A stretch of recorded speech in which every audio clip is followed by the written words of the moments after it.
Hello, everybody. Thank you so much for joining me today. My name is Stephen Kohler, and on behalf of Audira and our new series of listening sessions, I'm thrilled to welcome Ann Wells, founder and executive director of Unite the World Foundation. Ann, thank you so much for joining us today. Thank you for having me. It's a pleasure to be here. Well, I'm so excited, and I'd love to just dive in because the impact you're making in the world with your organization is just so inspiring. Maybe to just kick off a little bit, maybe you can tell us a little bit about your vision as you started Unite the World and, how it came to be. Well, I first went over to Tanzania as a student of wildlife management in 1991 when I was 19. So it was many, many years ago. And I really fell in love with the country. I fell in love with the people and the land. And I found my way back and forth for about a year and a half through 1994. And I left there. The last time I was there in that early period was during the genocide in Rwanda. And we weren't too far from the Rwandan border. We were charting a walking safari with camels.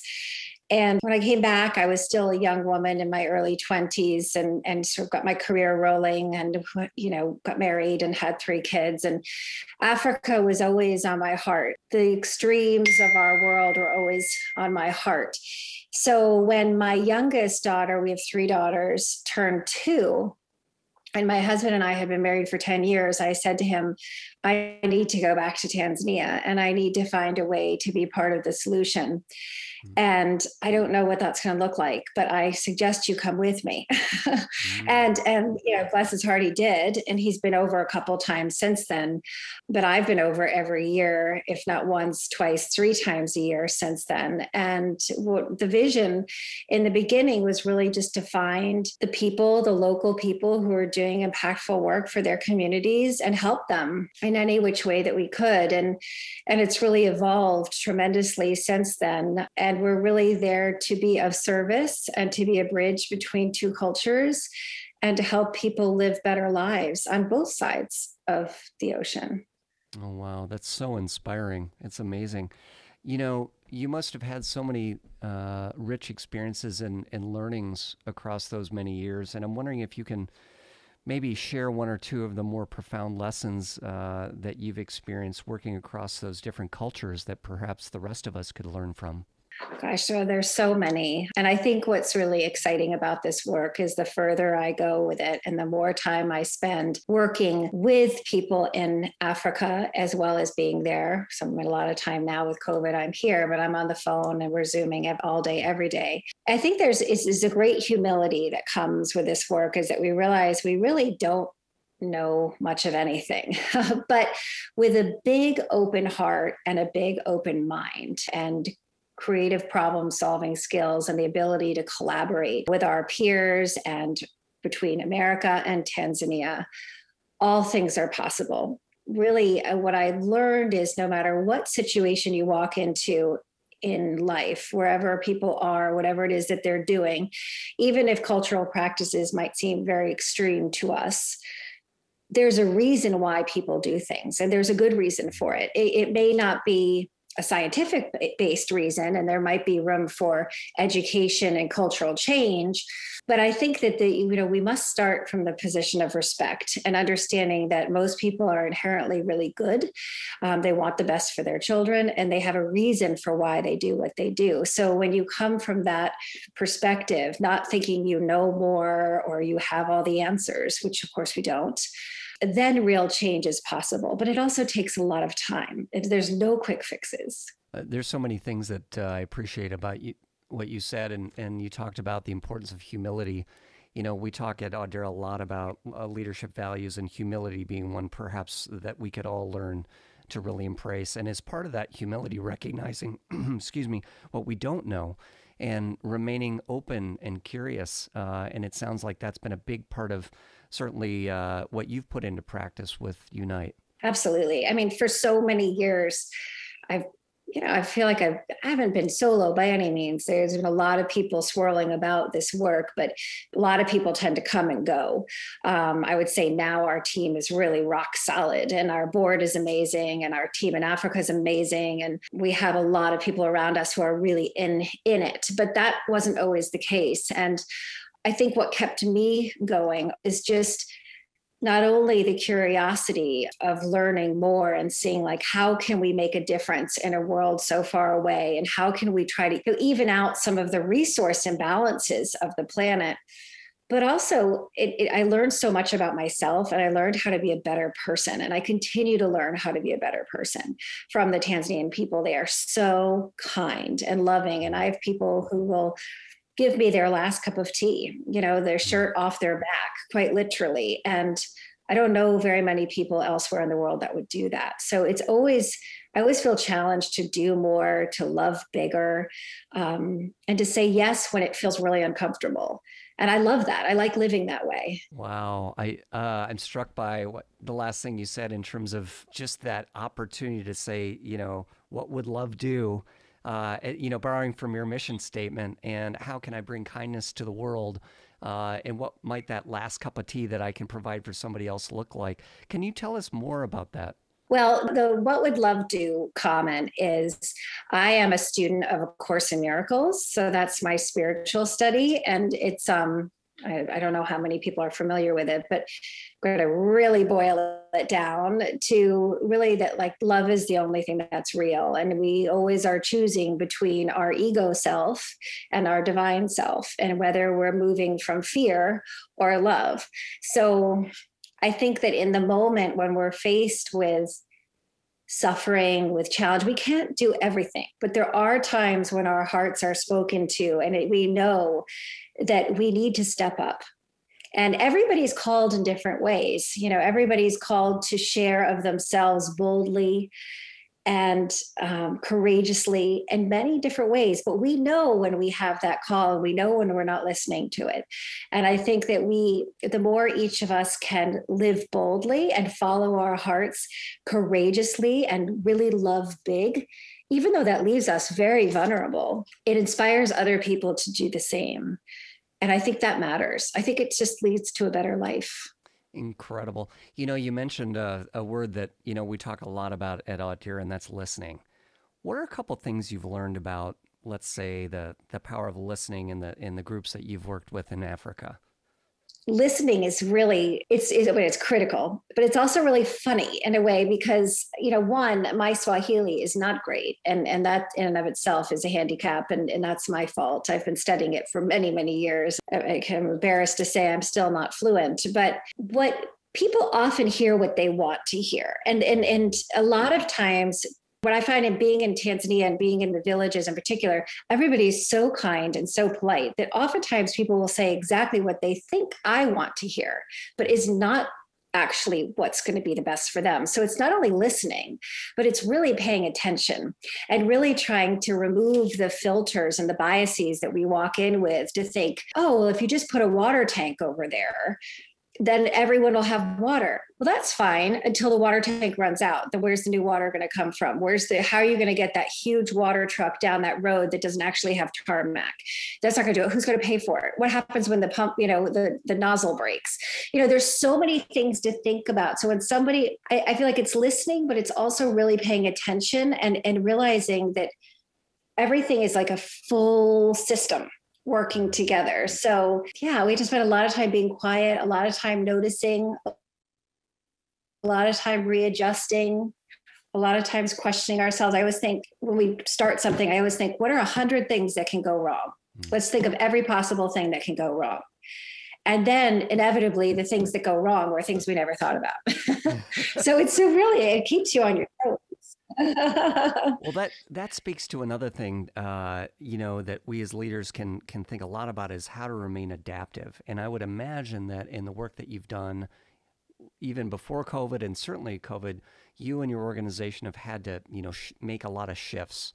Can you tell us how, in working with the different groups, you've kind of learned to adapt and shift to serve their needs?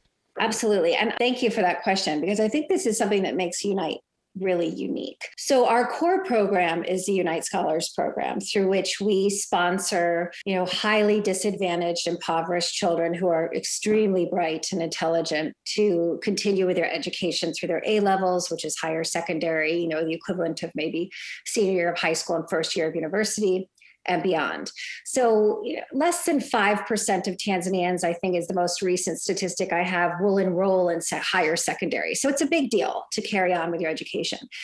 And most people, a lot of other NGOs, even a lot of Tanzanians, especially those living all around the world, will say, just pay the school fees. Don't get involved with the family. Don't get involved, because the truth of the matter is, most every family is just a sinkhole of need, right? I mean, there's just so many problems. And you think, oh my God, how do we handle all of this? We're just going to pick the one.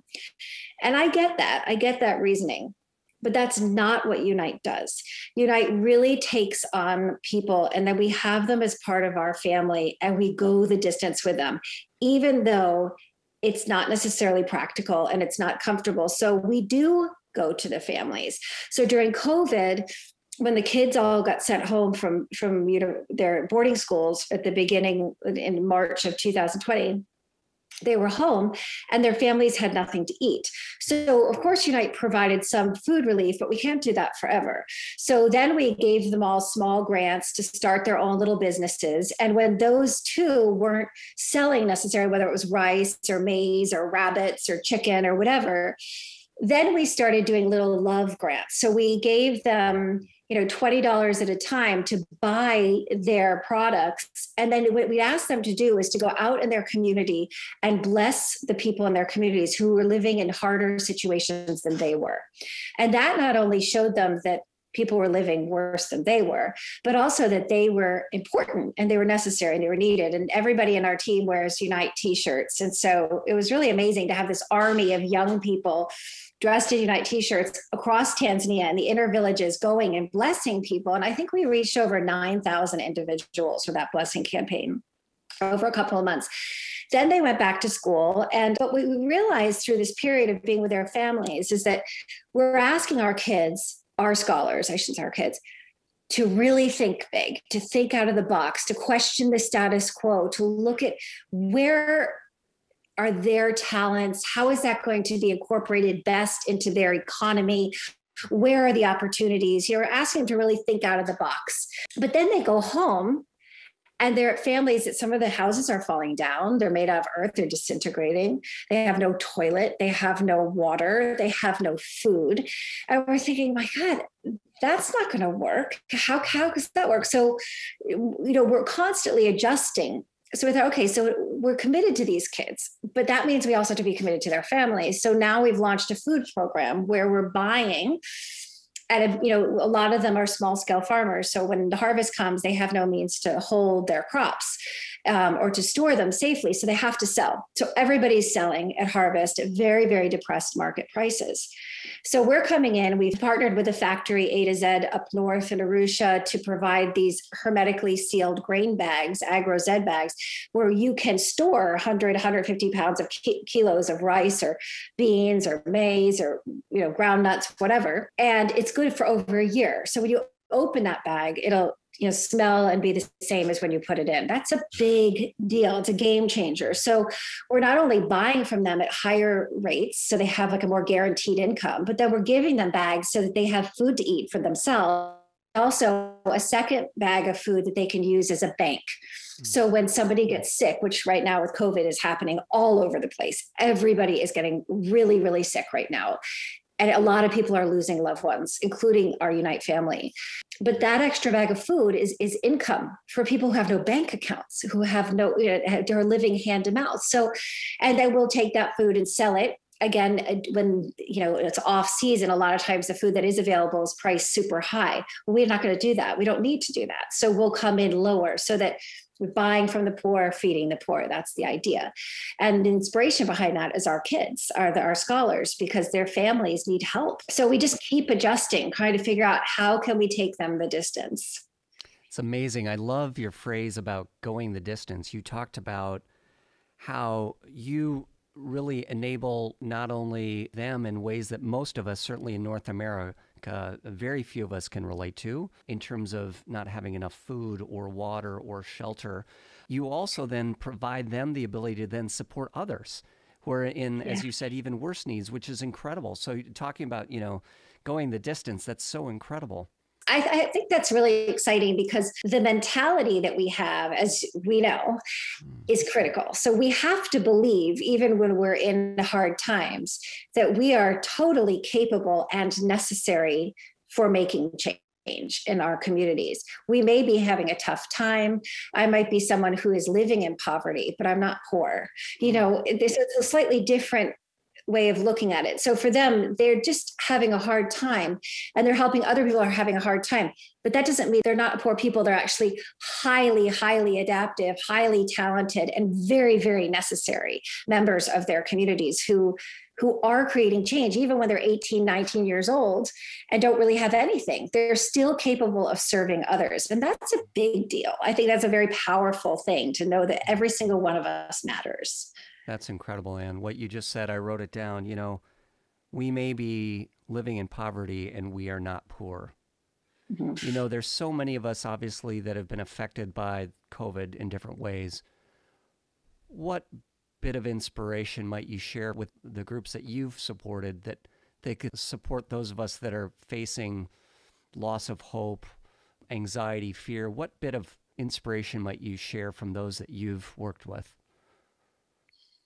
Well, 2 days ago, the mother of our lead mentor, Joanne, who is 25 and she's in charge, she's really the mama to our 40 scholars. She takes care of everything. She's meticulous and she has she takes care of all their doctor's appointments and all of their school fees. And I mean, everything they need from books to soap. I mean, she's amazing, to their transport here and there. She sets up all of their, the trainings. I mean, she is everything. So her mother was just fine a couple weeks ago, and then she was sick. And while they're not publicly saying things are COVID in Tanzania, we all believe that it was COVID. And she suffered a horrible and painful death. And she died 2 days ago, and it was horrible. I mean, it's just nothing good to say. And she said her last prayer was that everyone on planet Earth gets the vaccine because she doesn't want anyone to have to suffer the way she did.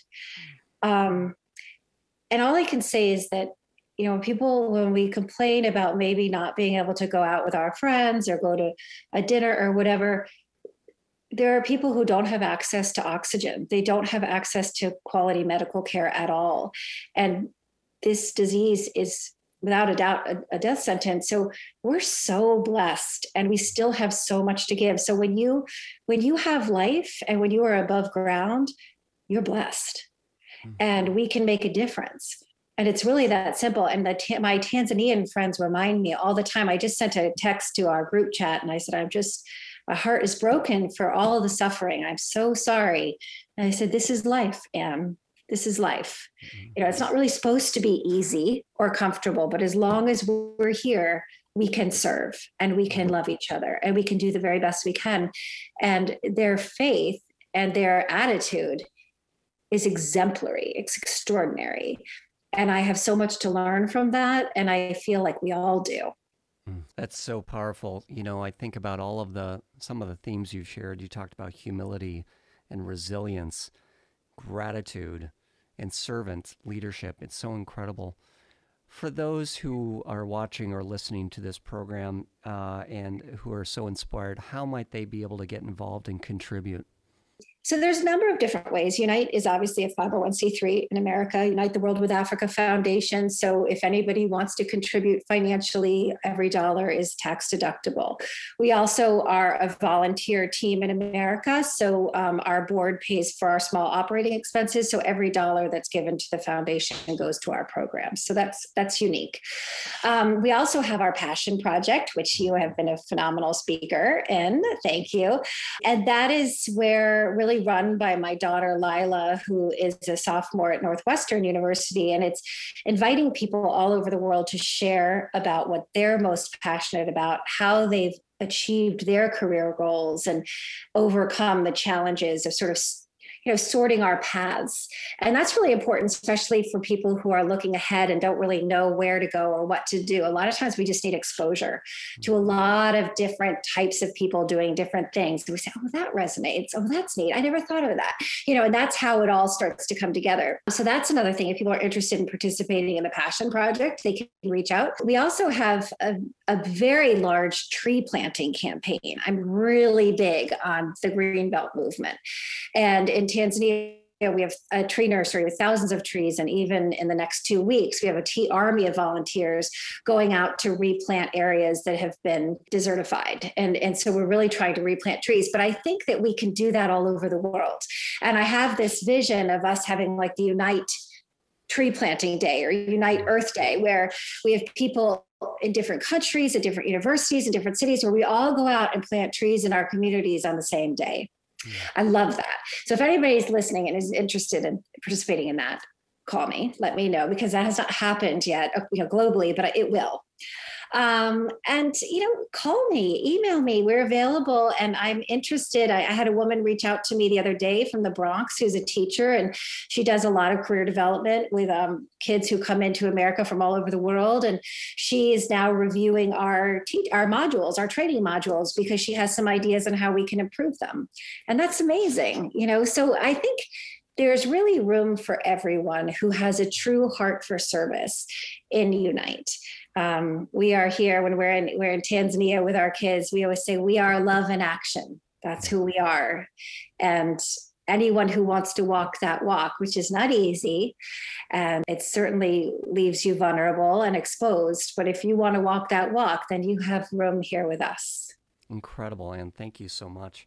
Last quick question. If people did want to learn more and wanted to go perhaps either to a website or social media, where might they go? So our website is uniteafricafoundation.org. So that's our website. On Instagram, it's Unite TNZ, Tanzania, Unite TNZ. We also have Unite Scholars. We also have the Unite Passion Project, and that's Instagram, Unite Passion Project, as well as unitepassionproject.org. So we are sort of all over the place. I think that's a good thing. Yeah, you can't miss us. And my email is ann@uniteafricafoundation.org. So anyone can reach out. Beautiful.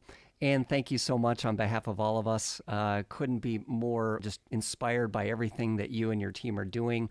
Thank you for being just a role model for the rest of us. And for those of you listening, we really encourage you all to get involved. Anne, thank you so much, and we'll be talking soon. Thanks for having me. Great. Thank you.